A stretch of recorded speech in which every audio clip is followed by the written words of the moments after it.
नमस्कार, मैं हूं संदीप चौधरी। आज सबसे बड़ा सवाल में हम बात करेंगे बिहार की।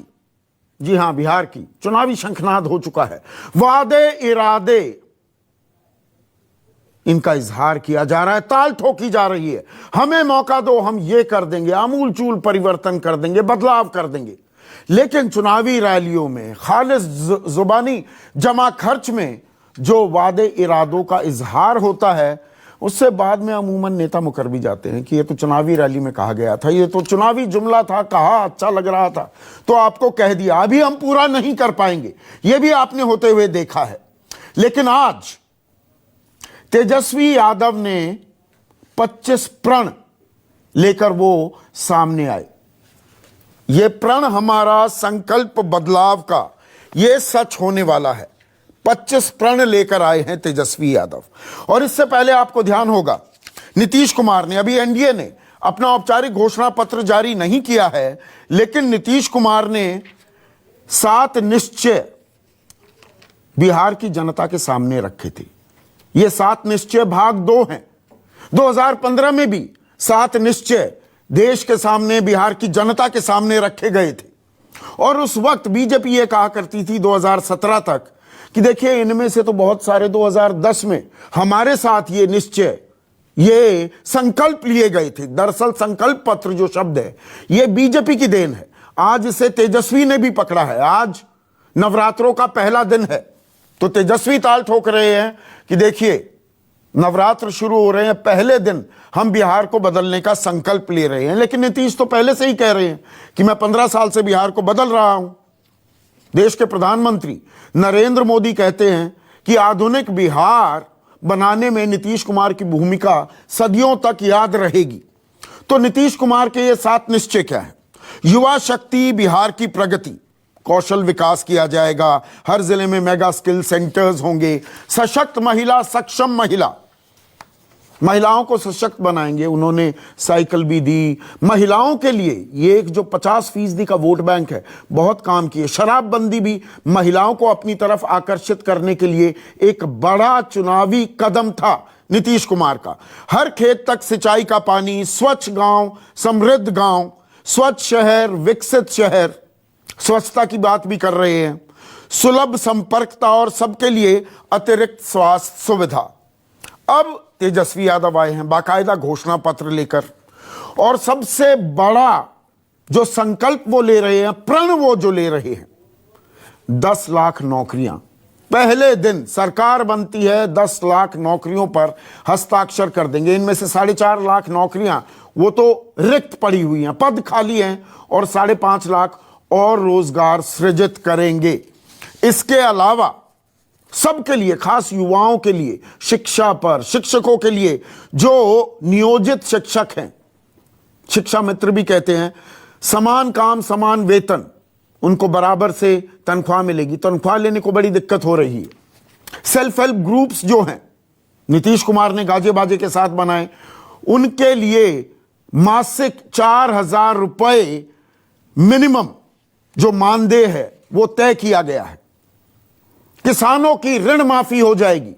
शिक्षा में 12% बजट, 12% बजट का शिक्षा में लगाया जाएगा। अब ये अपने आप में इतना बड़ा वादा है।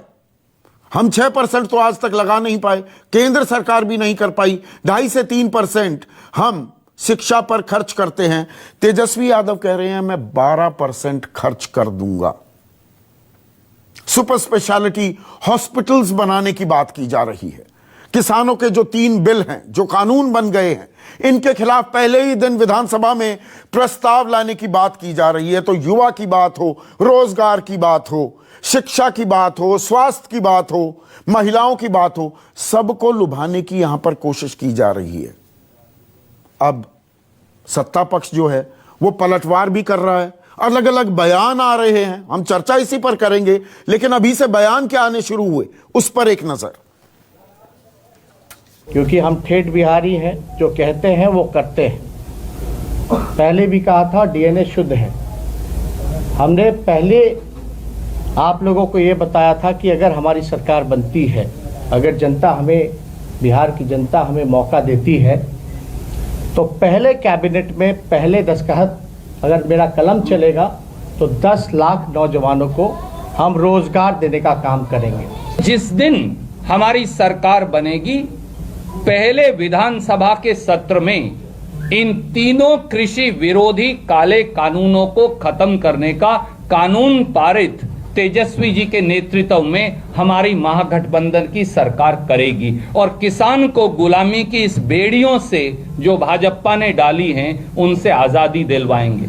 तो जो जमीन हड़पने वाले लोग हैं वो किसानों की बात कर रहे हैं। पौराणिक कथा है डपोर संघ। डपोर संघ का था, केवल बोलता था, केवल आवाज़ करता, को देता नहीं था। तो ये लोग डपोर संघी हैं, केवल घोषणा कर सकते हैं, केवल बोल सकते हैं, ये कुछ दे नहीं सकते हैं। ऐसे में आज का सबसे बड़ा सवाल, तेजस्वी के संकल्प में कितना है दम और बिहार में नीतीश का निश्चय चलेगा या तेजस्वी का प्रण। ये निश्चय बनाम प्रण की भी लड़ाई हो गई है। चर्चा में मेरे साथ बीजेपी के राष्ट्रीय प्रवक्ता, युवा चेहरा हैं, बिहार से ही ताल्लुक रखते हैं, गुरु प्रकाश। जेडीयू सत्ता में है, मुख्यमंत्री उन्हीं के हैं, उन्हीं का चेहरा है इस बार भी मुख्यमंत्री के तौर पर। उनके प्रवक्ता, उनके एक और युवा चेहरा डॉक्टर अजय आलोक मेरे साथ हैं। एलजेपी के नेशनल वाइस प्रेसिडेंट और मुख्य प्रवक्ता AK वाजपेयी हैं। हमेशा की तरह मेरे सहयोगी सुकेश रंजन इस चर्चा में जुड़े हुए हैं। जब भी हम बिहार की बात करते हैं, सुकेश एक्सपर्ट के तौर पर बैठते हैं। और विपक्षी खेमे से आरजेडी से फैजल अली और कांग्रेस के राष्ट्रीय प्रवक्ता अभय दुबे भी इस चर्चा में जुड़ेंगे। लेकिन पहले मैं सत्ता पक्ष से बात करना चाहूंगा और अजय, शुरुआत आपसे करता हूं। 7 निश्चय की आप बात करते आ रहे हैं 2010 से, फिर 2015, अब 2019, यहां पर प्रण ले रहे हैं तेजस्वी और सीधा वार सबसे पहले इस कोरोना काल, संकट काल, आपदा काल, जब इकोनॉमी गोता खा रही है और सबकी नौकरियों पर तलवार लटकी हुई है और बिहार में नौकरी की एक मारामारी है, 10 लाख रोजगार पहले दिन हस्ताक्षर करने का वादा कर दिया है।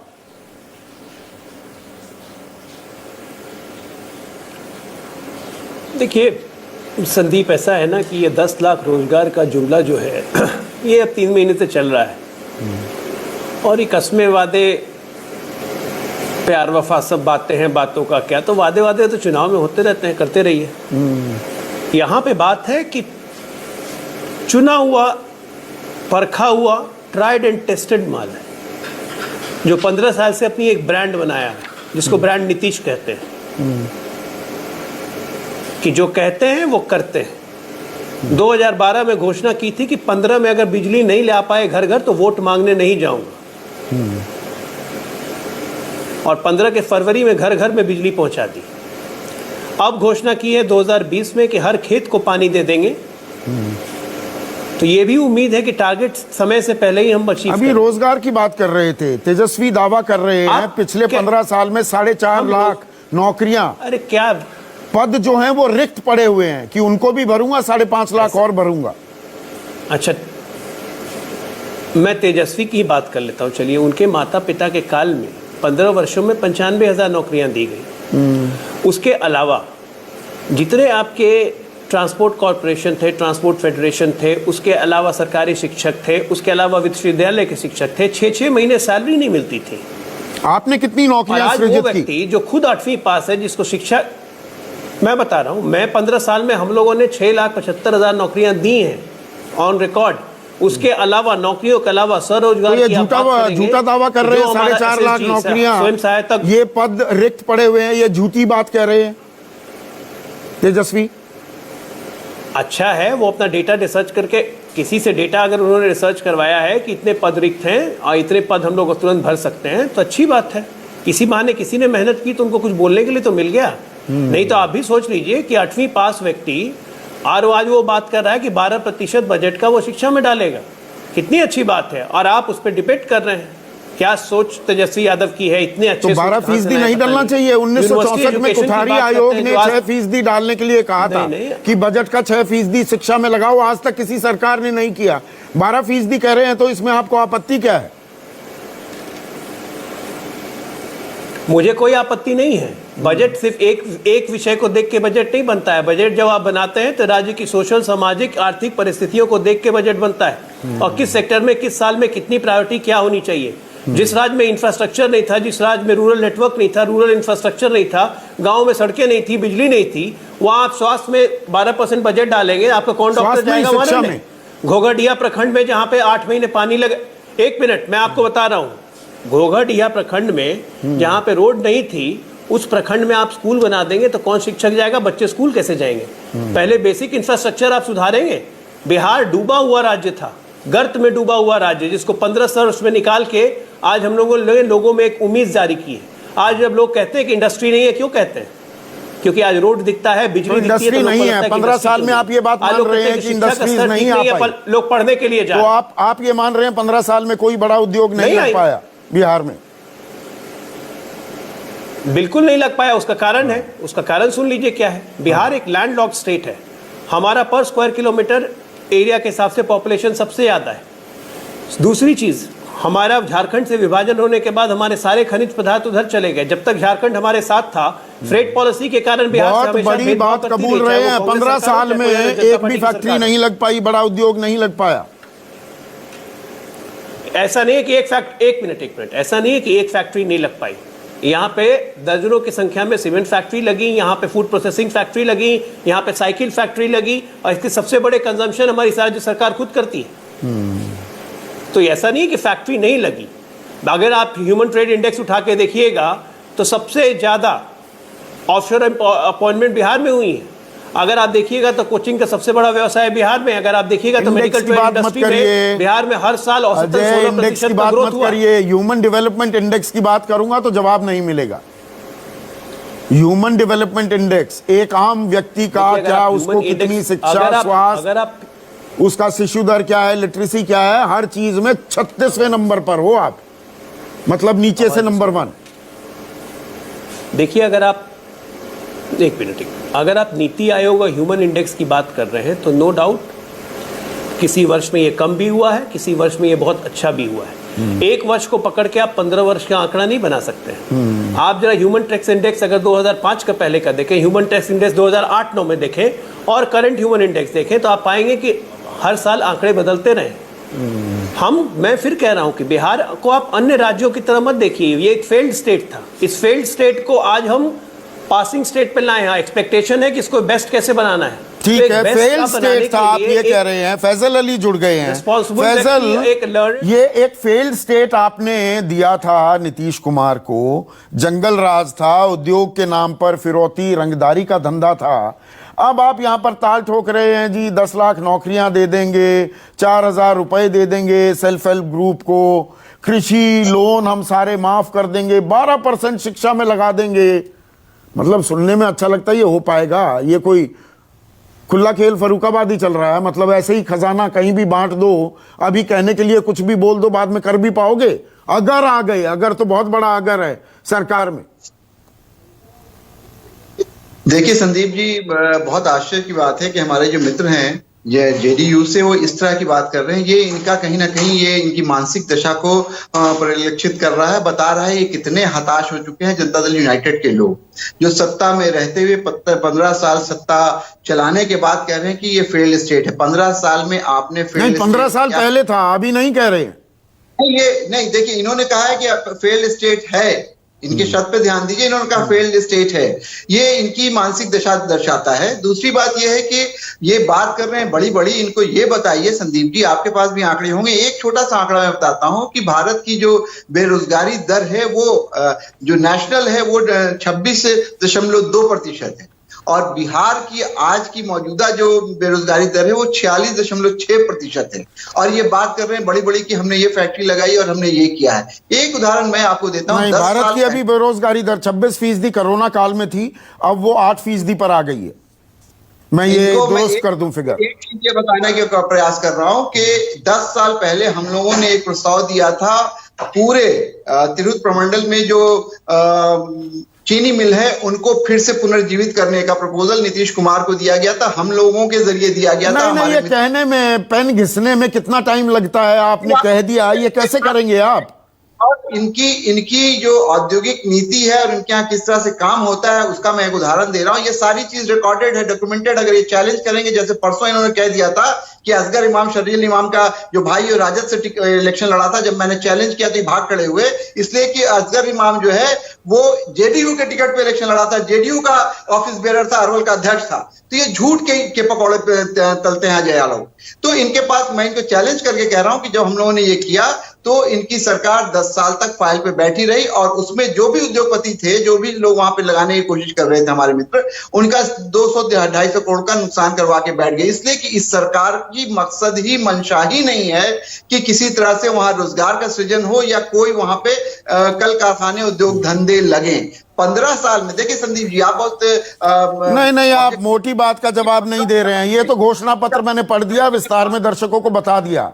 इसे करेंगे कैसे? बजट का 12% अगर हम इस पे लगाने की बात कर रहे हैं तो इनको शर्म आनी चाहिए कि इस पे चर्चा करने के बजाय ये बार बार ये कह रहे हैं कि तेजस्वी प्रसाद यादव की शैक्षणिक योग्यता क्या है। आप पढ़े लिखे हो कि आप जाहिलों जैसी बात कर रहे हैं। एक दूसरी बात यह कि आप जिस आदमी को इस बात का ज्ञान नहीं हो कि डिग्री की योग्यता अगर सवाल उठेगा तो ये पूरी सेंट्रल कैबिनेट के लोगों के ऊपर सवाल उठेगा। इसका मतलब कि अजय आलोक केंद्रीय नेतृत्व पे सवाल उठा रहे हैं, क्योंकि ये लोग आज रुष्ट है, ये लोग बहुत नाराज हैं, तो ये लोग ऊपर से लेकर नीचे तक सारे लोगों पे इल्जाम लगा रहे हैं। जरा सा सब अपने गिरबान में झांक करके बात करें। हम लोग एक नई एक मिनट आपने सीधा आरोप इन पर वापस प्रत्यारोप किया है, आरोप आप पर लगा। एक मिनट गुरु प्रकाश, ये देखिए कि 8वीं पास हैं या 9वीं पास हैं तेजस्वी, अब इस बात को लेकर वो 12% शिक्षा पर खर्च करना चाहते हैं, ऐसा प्रण ले रहे हैं, तो फिर तो पलटकर आपसे पूछा जा सकता है, आपने भी तो स्मृति ईरानी को 12वीं पास हैं, देश का शिक्षा मंत्री बना दिया था ना, एचआरडी मिनिस्टर बना दिया था ना, मतलब इस लेवल पर जाने की जरूरत क्या है? नहीं, बिल्कुल आपने सही कहा, इस लेवल पे जाने की आवश्यकता है नहीं।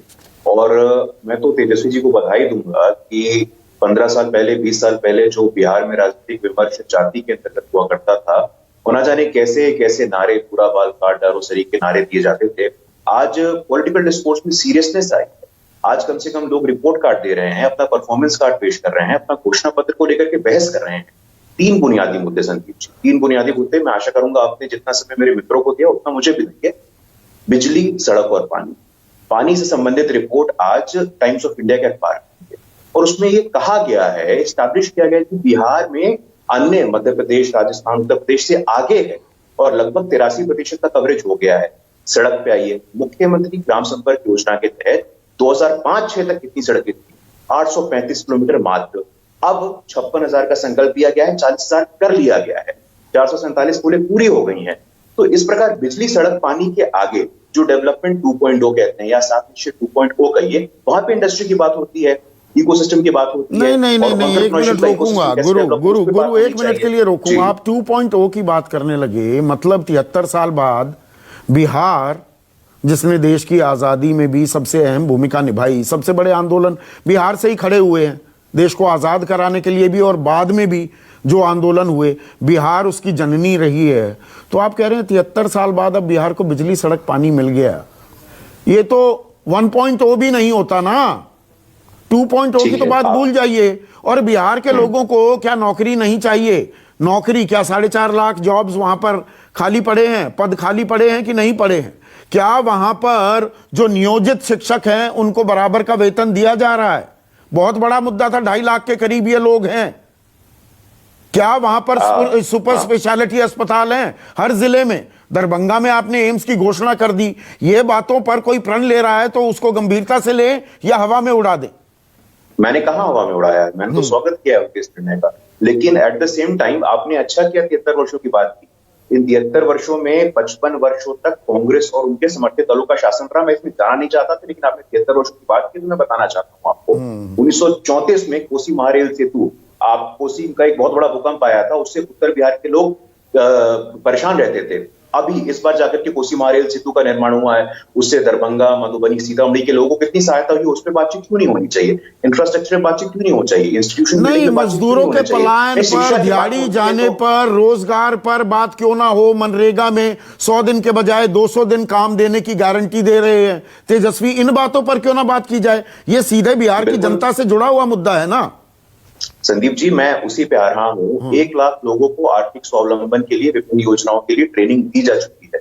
आज 2 केंद्रीय विश्वविद्यालय मोतिहारी शुरू हो गया है, बच्चे कोर्सेज कर रहे हैं। केंद्रीय विश्वविद्यालय गया में शुरू हो गया, बच्चे कोर्सेज कर रहे हैं। नालंदा इंटरनेशनल यूनिवर्सिटी राजगीर में, जो हमारा नालंदा विश्वविद्यालय पहले हुआ करता था, उसी के तर्ज बनाया गया। आज साउथ ईस्ट एशिया लगभग 20 देशों के बच्चे आकर के वहां कोर्स करते हैं। अब आंखों पे पट्टी बांध करके बिहार में चलेंगे और बोलेंगे विकास नहीं हुआ है, ये तो दुर्भाग्य है। इसलिए आंकड़ों पे बात करी, अच्छी बात नहीं, मैं आंकड़ों पे ही हमेशा बात करता हूं। आप अगर विकास दर की बात करते हैं, डबल डिजिट में आपकी विकास दर है, ये बात मैं मानता हूं।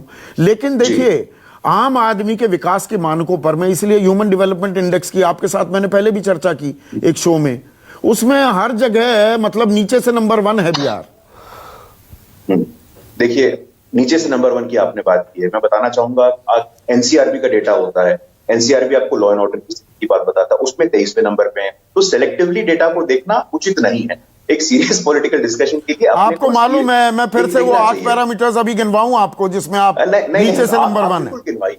नहीं, देखिए, आपको बिल्कुल गिनवाने का पूरा अधिकार है, लेकिन कुछ लेगेसी इश्यूज भी तो होते हैं ना। 55 वर्षों तक किसने शासन किया है? आज हम लोग एक डेवलपमेंट, अरे भाई 15 साल कम वक्त होता है क्या? 3 कंसेक्यूटिव टर्म्स। कम नहीं होता है सर, कतई कम नहीं होता है।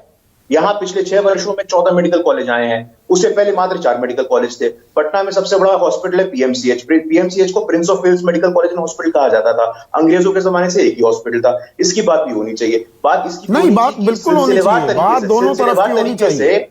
निश्चित रूप से सिलसिलेवार तरीके से संदीप जी, लक्ष्मणपुर बातें, शंकर बीघा, 12 नरसंहार, पथानी टोला, तमाम ऐसे नरसंहार के विषय, इसमें क्यों नहीं बात होनी चाहिए? हाँ, आज अगर हम लोग लॉ एंड ऑर्डर में नहीं, अच्छा अभी कर पर रहे हैं, 2020 की ज्यादा अच्छा बातें कर हो, रहे आप हैं। 15 साल पीछे ले जाने की हर बार कोशिश करते हैं। एक ही बात पे ये एक तरफ, एक मिनट, एक तरफ निश्चय, एक तरफ प्रण।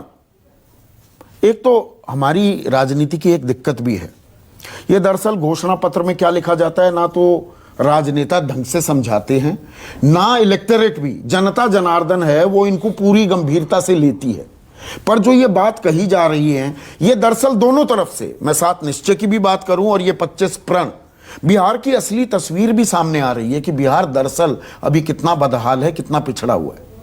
इसमें एक इनका जो विजन है, मैनिफेस्टो को विजन ही कहेंगे। हाँ। इसमें सारी चीजें हैं। करप्शन पे ये क्या बोलते हैं? बिकॉज मेन टैग इनका यही कि करप्शन में है, और इनके लालू प्रसाद करप्शन के उसमें जेल में। तो करप्शन को इन्होंने कन्फाइन कर दिया, सिर्फ 2 जगह ठीक करेंगे। प्रदेश के थानों, ये आइटम 10 है। हाँ, प्रदेश के थानों और प्रखंड कार्यालयों में व्यापक भ्रष्टाचार को खत्म करेंगे। मतलब इन 2 डिपार्टमेंट की खत्म करेंगे। करप्शन के प्रति तो ये कहना चाहिए कि भाई 0 टॉलरेंस होगी। जो फादर के जमाने में हुआ, लेकिन हम प्रण लेते हैं कि 0 टॉलरेंस। एक तो ये देख लो, शिक्षा का आपने बता ही दिया है। अब कृषि वाले पे भी इन्होंने गोलमोल कर दिया। कृषि ऋण माफ किए जाएंगे, कितने किए जाएंगे, कितने % नहीं किए, मतलब क्या, क्यों मूर्ख बना रहे जनता को? भाई इतनी अगर आपने मेहनत की है तो कम से कम पढ़ो तो सही उसको। तो नीतीश कुमार कहते हैं युवा शक्ति, बिहार की प्रगति, सशक्त महिला, सक्षम महिला, स्वच्छ गांव, समृद्ध गांव, स्वच्छ शहर, विकसित शहर। अरे 10 सबसे प्रदूषित शहरों की फेहरिस्त में 6 बिहार के शहर हैं। नीतीश कुमार जी 10 लाख से ऊपर की आबादी वाले जी वाकई थक चुके हैं, और उन्होंने एडमिट किया बाकायदा कि भाई यहाँ उद्योग धंधे नहीं लग सकते। तो जब आपने हथियार ही डाल दिए तो क्या होगा? उद्योग धंधे अगर नहीं होंगे, सर्विस सेंटर नहीं होंगे, तो कैसे डेवलप होगा? ये तो मेन बात। अभी अजय आलोक ने भी एडमिट किया इस बात को कि भाई ये तो लैंड लॉक है, इसलिए आई एम सॉरी, यहाँ तो कुछ आ रहा हूं अजय, आपको यहाँ तो कहीं हो ही नहीं सकता कुछ। अच्छा एक पूछ लो, 15 साल इन्होंने नितीश बाबू ने काम किया है, बाढ़ का क्या हुआ? 80 लाख लोग प्रभावित है इस बार। किसी का सर्वे कराया? प्राकृतिक आपदा है, हर साल आती है, क्या करें? है, लेकिन उसको कंट्रोल करने के लिए कुछ किया, और बाढ़ आ गई उसके बाद क्या किया? आपने सर्वे कराया? पूछिए अजय आलोक जी बैठे, कितने पशु मर गए, कितने लोगों के घर गिर गए, किसी को कोई पैसा दिया थोड़ा सा भी, कोई मदद की सरकार ने? किस तरह की सुशासन की बात कर रहे हैं? कोई जवाब है? हॉस्पिटल आपका टेलीविजन दिखाता है, घुटनों घुटनों पानी भरा होता है, बेड पे कुत्ते लेटे होते हैं। क्या कैसे आंकड़ों से चलेगा काम? क्या महसूस तो जनता करती है। और यही हम कह रहे हैं कि जब हम दिसंबर में रथ यात्रा लेके गए तो हमने एक एक चीज देखी खुद आंखों से, तब ये जलजला निकला कि भाई नीतीश तो कुमार जी, तेजस्वी यादव कह रहे हैं सुपर स्पेशलिटी हॉस्पिटल बनाएंगे हर उनका जिले तो मैंने में। जवाब दे दिया ना, कहने से तो नहीं होगा ना। चीजों को जब तक बेसिक चीज ठीक नहीं करोगे, कैसे कौन आ जाएगा, कौन इंडस्ट्री आएगा? मतलब पहले कौन हॉस्पिटल- प्राइमरी हेल्थ सेंटर तो ठीक कर नहीं, दो। हम कह रहे हैं पहले करप्शन, लॉ एंड ऑर्डर, बाढ़ की स्थिति और इंटेंशन के उद्योग धंधे आएंगे, सर्विस सेंटर आएंगे। क्यों नहीं लेके जाते ये टाटा बिरला महिंद्रा वाले, रिलायंस वाले, क्यों नहीं जा अभय रहे? दुबे जुड़ गए हैं। अब अजय मैं आपके पास आ रहा हूं, पर पहले अभय दुबे, ये देखिए बड़ा वैलिड सवाल उठाया है, और क्योंकि आपका गठबंधन है और कांग्रेस ने छत्तीसगढ़, राजस्थान, मध्य प्रदेश में विधानसभा चुनाव हुए थे, ऋण माफी को एक बड़ा मुद्दा बनाया था कि किसानों का ऋण माफ कर देंगे। एक के बाद पे सवाल उठा रहे हैं, भाई कितने तक का करेंगे? बाद में फिर वही खेल करेंगे, नहीं जी 15,000 तक के ऋण माफ करेंगे या 20,000 तक के करेंगे। यहां पर फिगर क्यों नहीं दी हुई, या सबके माफ करेंगे? देखिए, ये बात तो साफ है कि सारे किसानों के कर्ज माफ करेंगे, क्योंकि बिहार वो राज्य है जिसको उदाहरण बनाकर मोदी सरकार ने किसान विरोधी काले कानून के 3 प्रहार किए। मैं एक छोटा सा डेटा आपको देता हूं। आप जानते हैं करीब 60 लाख मेट्रिक टन गेहूं का उत्पादन होता है। नीतीश कुमार जी की सरकार ने 0.08% प्रिक्योरमेंट किया है सिर्फ गेहूं का। आप हतप्रभ रह जाएंगे। मक्का के किसानों को हाई कोर्ट जाना पड़ा। हिंदुस्तान में रबी के सीजन का 80% मक्का बिहार में होता है। मक्के के किसानों का 1850 रुपए मोदी जी कहते हैं समर्थन मूल्य तय किया, 750 रुपए में मक्का बिका, कोर्ट गए।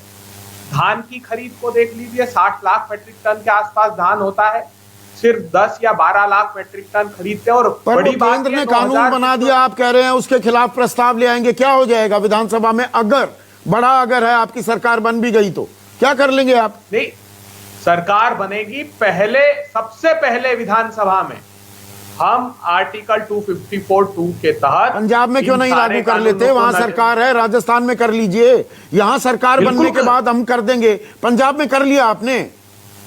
पंजाब में हमने प्रॉमिस कर दिया, रोक लगाएंगे। प्रॉमिस राजस्थान करना क्या में होता है? रास्ता यहां कह रहे हैं पहले दिन सुन लीजिए ना। विधानसभा सत्र के हम कर देंगे।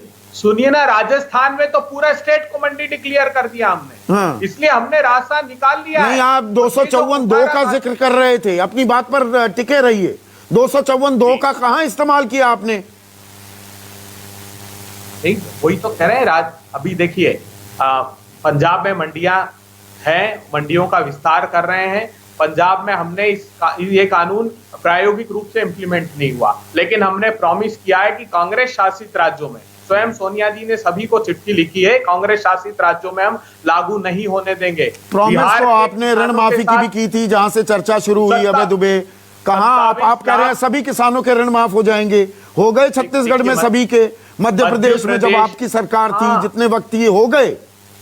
बिल्कुल हो गए। ये तो सरकार ने विधानसभा के पटल पर मध्य प्रदेश के कृषि मंत्री ने स्वीकारा कि 27 लाख किसानों के कर्ज माफ हो गए। नहीं, वो तो उसमें षड्यंत्र नुक्ताचीनी करके की ना सरकार आपने, गिराई। सभी के कहां कोई हुए? नुक्ताचीनी- देखिए देखिए, आंकड़ों के साथ आप मेरे साथ खिलवाड़ संदीप नहीं जी, कर सकते, आप जानते क्षमा हैं। कीजिए, 11,000 करोड़ रुपए के ऋण माफ कर दिए गए, ये सरकार ने स्वीकारा और सरकार गिरा दी।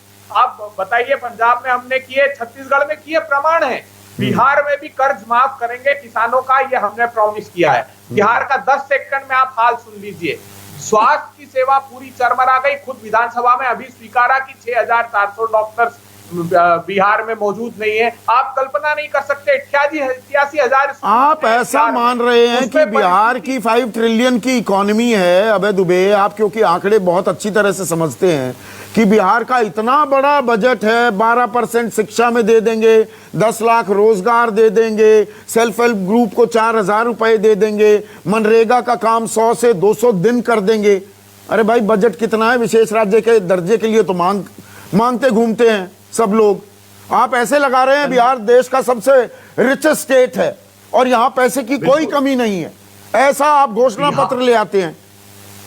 बिहार हिंदुस्तान का सबसे रिचेस्ट स्टेट है, उसकी बौद्धिक संपदा के रूप में। एक मिनट फैजल, एक-एक करके। उसकी कार्य क्षमता के रूप में हुआ क्या है संदीप चौधरी जी, मैं बताता हूं। नीतीश बाबू की सरकार में 23 बड़े स्कैम हुए हैं। हम वादा करते हैं उन सारे स्कैम को, सृजन घोटाला, मेडिकल उपकरण घोटाला, दवा खरीद घोटाला, स्वास्थ्य बीमा घोटाला, पशु दवा एवं चारा खरीद घोटाला, नगर निगम नगर परिषद ठीक घोटाला, है, ये अभी चुनावी सभाएं बहुत करनी है आपको, आप पहुंच गए हैं बिहार में, चुनावी सभाओं के लिए अपने पूरे माल मसाले को तैयार रखिए। अभी हम जो चर्चा कर रहे हैं ये निश्चय और प्रण, पहली बात तो सुकेश देखिए, ये आप भी जानते हैं, मैं भी जानता हूं, ना तो ये नेताओं को ही याद नहीं रहेंगे चुनाव पूरा होने के बाद कि हमारे 25 प्रण क्या थे, आरजेडी वाले भी नहीं बता पाएंगे, और ना ही जेडीयू वाले अपने साथ निश्चय की डिटेलिंग बता पाएंगे। लेकिन विकास की बात हो रही है, ग्रुप्स को टारगेट करके वादे किए जा रहे हैं, निश्चय और प्रण लिए जा रहे हैं, इसे आप वेलकम करेंगे? देखिए, कोई भी जब विपक्ष में होता है तो वो चैलेंजर की भूमिका में होता है। याद करिए नरेंद्र मोदी को, 10 साल की सरकार थी मनमोहन सिंह की, और जिस तरीके से वो आए, वो भ्रष्टाचार में लिप्त सरकार थी उस समय, वो उसका ग्राफ बिल्कुल नीचे के स्तर पे जा चुका था। उन्होंने प्रधानमंत्री को चैलेंज किया, रूलिंग डिस्पेंसेशन को चैलेंज किया, और आज उनसे सवाल पूछे जा रहे हैं क्योंकि उन्होंने कहा 2 करोड़ नौकरियां देंगे। आज तक पूछा जा रहा है 2 करोड़ नौकरियां मिली क्या?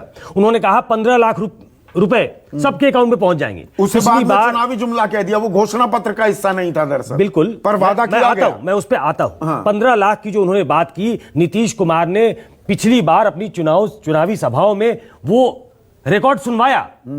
मेरे सामने प्रेस कॉन्फ्रेंस में नीतीश कुमार ने कहा कि 15 लाख देने वाला था वो, कहां गया उसे ढूंढो। हाँ, उस गाने को उस पे कविता बनाई गई, तंज कसा गया।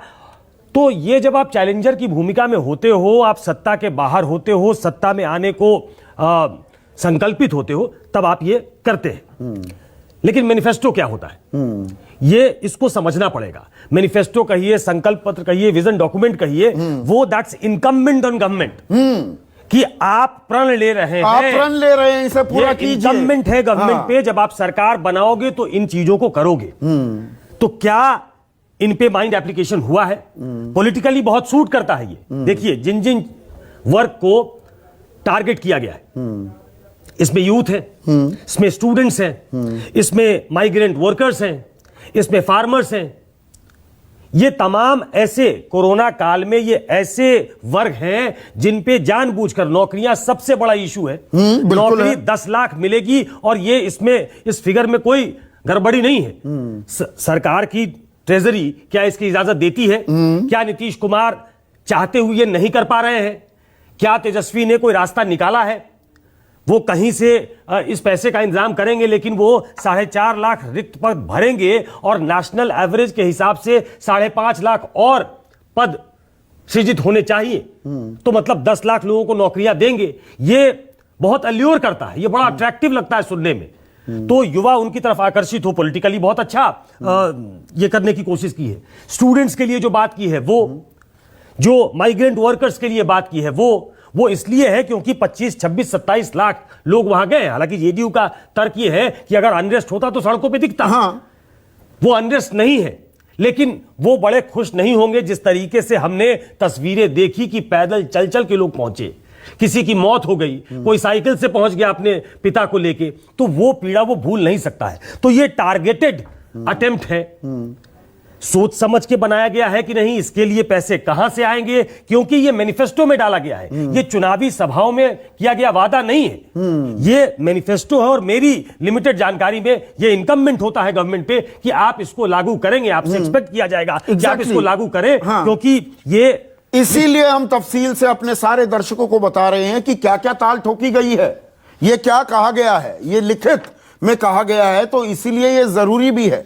हम पत्रकारों की भी दिक्कत है, हम भी भूल जाते हैं कि सरकार में आने से पहले वादे क्या किए गए थे और उनको कहां तक उनकी तामील की गई है। ये एक परेशानी है, हम भूल जाते हैं कि हाँ जी उस टाइम कह दिया था, आप भूलो ना, वो तो चुनावी रैली में कह दिया गया था। लेकिन अजय आलोक, यहां पर AK वाजपेयी सीधा आप पर यह आरोप लगा रहे हैं कि देखिए बाढ़ की बात बताइए, कितने लोग मरे, क्या आपने प्रबंध किए, स्वास्थ्य को लेकर वो सवाल पूछ रहे हैं।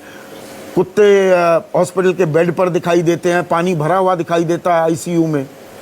आप रिस्पॉन्ड करना चाह रहे थे, अब आपकी बारी।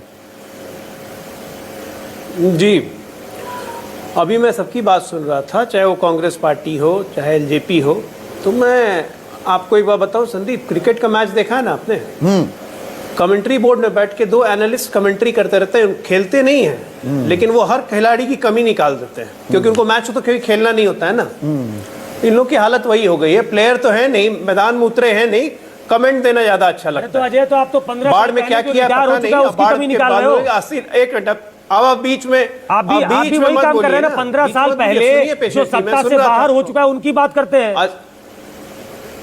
आपसे पूछा जाएगा, सरकार से मैं पूछा अपनी जाएगा बात कर रहा हूं, मैं अपनी उपलब्धियों की बात कर रहा हूं, मैं अपनी सुकेश जी, मैं अपनी उपलब्धियों की बात कर रहा हूं। क्या उपलब्धि है? इस बाढ़ में 82 लाख परिवार पीड़ित हुए, बता रहा हूं, सुनते जाइए ना, थोड़ा धैर्य रखिए। 80 लाख लोग प्रभावित हुए 16 जिले के। हर परिवार के घर में 6-6 हजार रुपए की आर्थिक मदद बैंक खातों के जरिए ट्रांसफर करवा दी गई। जरा वाजपेयी जी को बताइए, जाके पता करें। राशन अगले नवंबर तक का दिया जा चुका है, जाके बोलिए, जाके पता करें।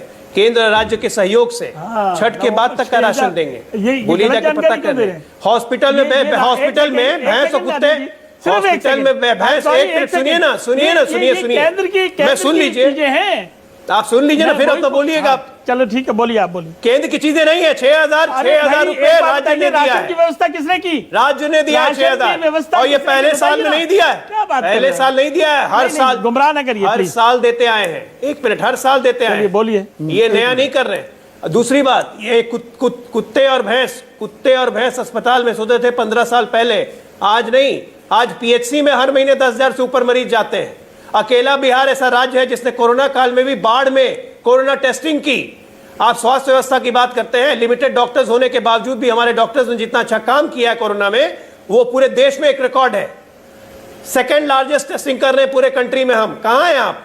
बेस्ट रिकवरी रेट है हमारी कंट्री में, कहां हैं आप? सबसे कम मृत्यु दर है हमारी कंट्री में, कहां हैं आप? ये हमारी उपलब्धि है। कृषि की बात कर रहे हैं, मक्का वेस्ट हो जा रहा है। 2017-18 में केंद्रीय प्रमाणन कृषि मंत्रालय ने हमें बिहार को अवार्ड दिया, क्योंकि रिकॉर्ड फूड ग्रेन्स की प्रोडक्शन बिहार में हुई थी। 1,87,000 मेट्रिक टन। एक मिनट, प्रोडक्शन एक अलग चीज होती है। देखिए, ये आंकड़ों में यहाँ पे ये आप आम आदमी को समझा दीजिएगा, बरगला लीजिए। प्रोडक्शन की बिहार वालों ने, उनका सम्मान है, सलाम है बिहार के किसानों को। एमएसपी से ऊपर खरीदी कितनी हुई बताइए 2017 के आंकड़े? बिल्कुल खरीदी हो, मैं उसको जस्टिफाई भी करता हूं। कैसे? सुनिए, अभी आधी बात तो खत्म मत कीजिए। ये बिहार में बोल रहे हैं कि लोन माफ करेंगे। आपको बिहार का ट्रेंड भी पता है। बिहार में किसान लोन लेने से अवॉइड करता है। सरकार की तमाम स्कीमों के बावजूद यहां पे एक भी किसान ने आज तक आत्महत्या नहीं की। पूरे देश का यह रिकॉर्ड है कि बिहार का कोई किसान आज तक आत्महत्या नहीं किया। क्यों? क्योंकि डेट फ्री रहता है। हम क्रेडिट इकोनॉमी में नहीं, हम सेविंग्स इकोनॉमी में बिलीव करते हैं। इस बात को आप डिनाई करेंगे अजय कि मक्का और मक्के की फसल कट चुकी है, न्यूनतम समर्थन मूल्य 1850 रुपए है और 750 कह रहे हैं अबे दुबे। मैं कहता हूं 800 से 900 रुपए पर खरीद हो रही है कि नहीं? क्या यह हकीकत है या नहीं? अब दो बातें और सुनिए, दो बातें और सुन लीजिए। पहली बात कि जितनी भी फूड ग्रेन्स की खरीदी होती है वो सब पैक्स के माध्यम से होती है। ये सब ऑनलाइन डिजिटल डेटा उपलब्ध है। किसी के कहने से, अभय दुबे के कहने से या वाजपेयी जी के कहने से नहीं हो जाएगा, क्योंकि ये तो खेल में है ही नहीं। ठीक है, अबे दुबे एक बार रिस्पॉन्ड करेंगे, आपके पास आ रहा हूं। अबे दुबे स्क्रीन पर। अबे दुबे कह रहे हैं पैक्स के थ्रू ये खरीदी हो रही है, आपके दावे को खारिज कर रहे हैं।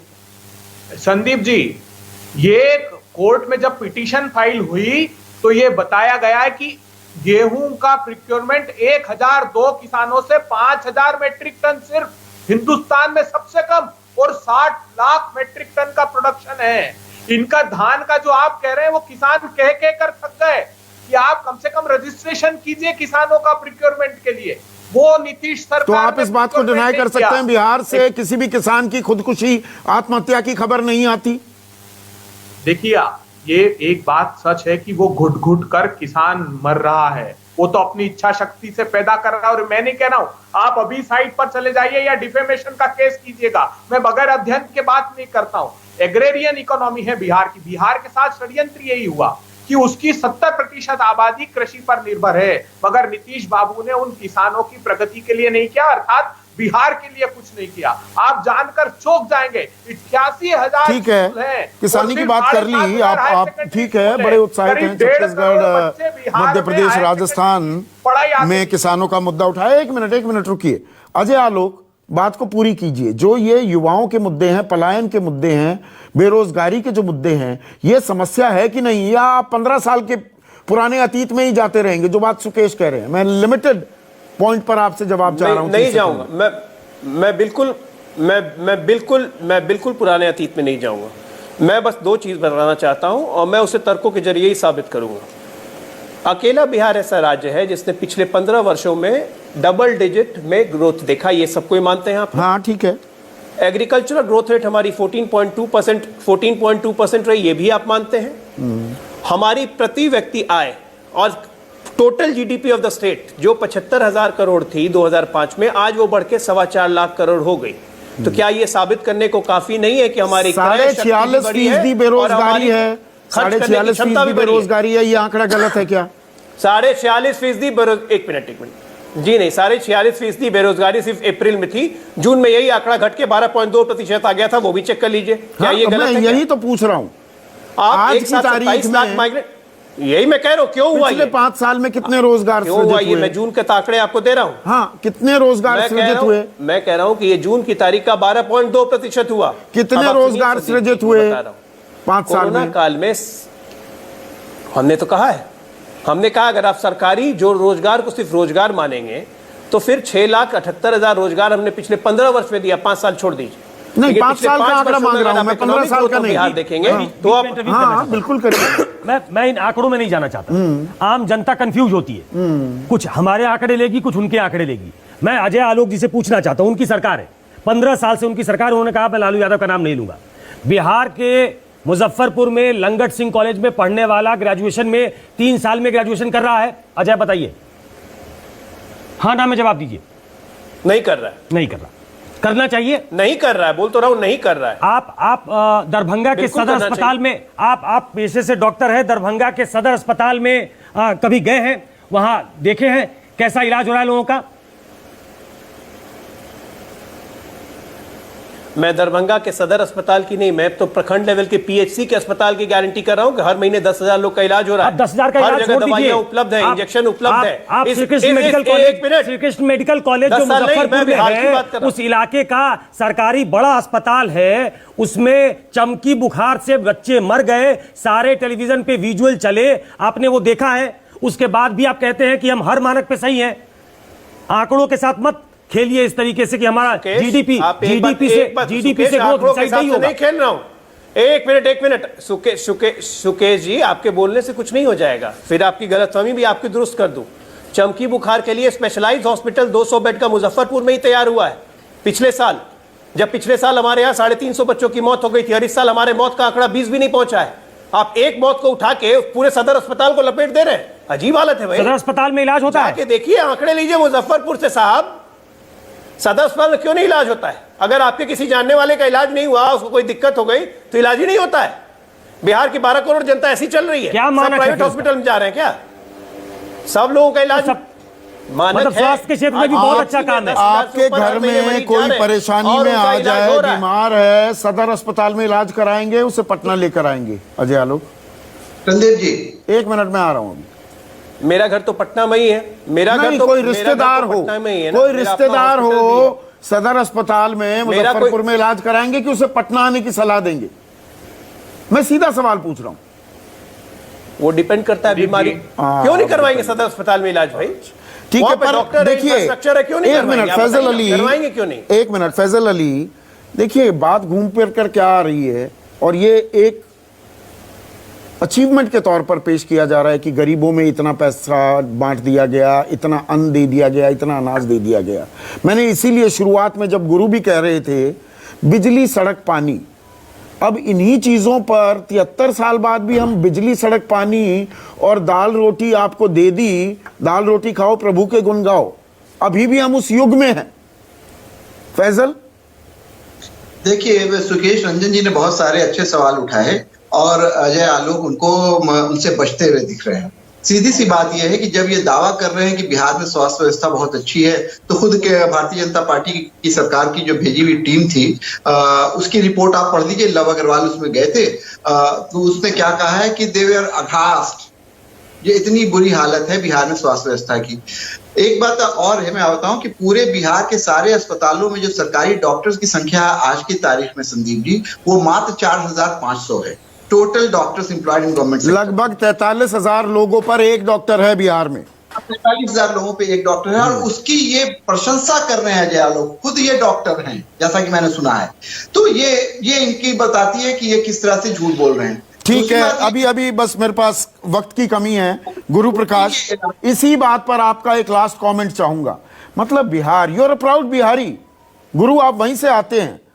मतलब बिजली, सड़क, पानी, बिजली आ गई जी, पानी आने लगा नल में, और खाने के लिए रोटी दे देते हैं या अन्न का, दाल चावल का प्रावधान कर देते हैं। मतलब ये अचीवमेंट है, ईमानदारी से बताइए। देखिए संदीप जी, मैं तो खुली चुनौती दे रहा हूँ तेजस्वी यादव हो या उनके तमाम प्रवक्ता हो कि इन मुद्दों पे चुनाव में जाएं, इन मुद्दों पे चुनाव लड़के दिखाएं। आपने हेल्थ के डेटा सिलेक्टिवली कोट किया, इसको स्वीकार करिए। पिछले बार भी मैंने आपके डिबेट में कहा था कि जो टीकाकरण का दर 33% था 2005 में, 84% हो गया। इसको तो स्वीकार करिए ना। जो मेटरनल मोर्टालिटी रेट की बात हमने पिछले बार की 2004 में 312 था, वो अब 149 हो गया है। इन सबको स्वीकार करिए। मैं ये कह रहा हूं 73 साल बाद भी बिजली, सड़क, पानी दे दिया जी, और दाल चावल दे देते हैं। मतलब ये उपलब्धि है क्या किसी भी सरकार की? मैं सरकार स्पेसिफिक सवाल नहीं पूछ रहा हूं संदीप जी। 73 साल में 55 वर्षों तक कांग्रेस का शासन रहा है, इसको मत भूलिए आप। 55 वर्षों तक कांग्रेस के शासनकाल में ये मजबूरी थी कि ये 3 चीजें भी पूरी नहीं हो पाई थी, तो हम लोगों को ये 3 चीजें पूरी करने में समय लग गया है। डेवलपमेंट 2.0 जब हम कहते हैं तो हम कहते हैं मखाना के अराउंड इकोसिस्टम क्यों ना डेवलप हो, फूड प्रोसेसिंग के अराउंड इकोसिस्टम डेवलप क्यों ना हो, राजगीर को हम लोग डेवलप क्यों ना करें, बुद्धिस्ट सर्किट, रामायण सर्किट, 15 साल से अब हो रही है। 15 साल से देखिए, नहीं 15 साल तो इज अ लाइफ टाइम। 15 साल तो इज अ लाइफ टाइम। जो 2-3 साल के बच्चे थे 2005 में, आज वो वोटर हैं।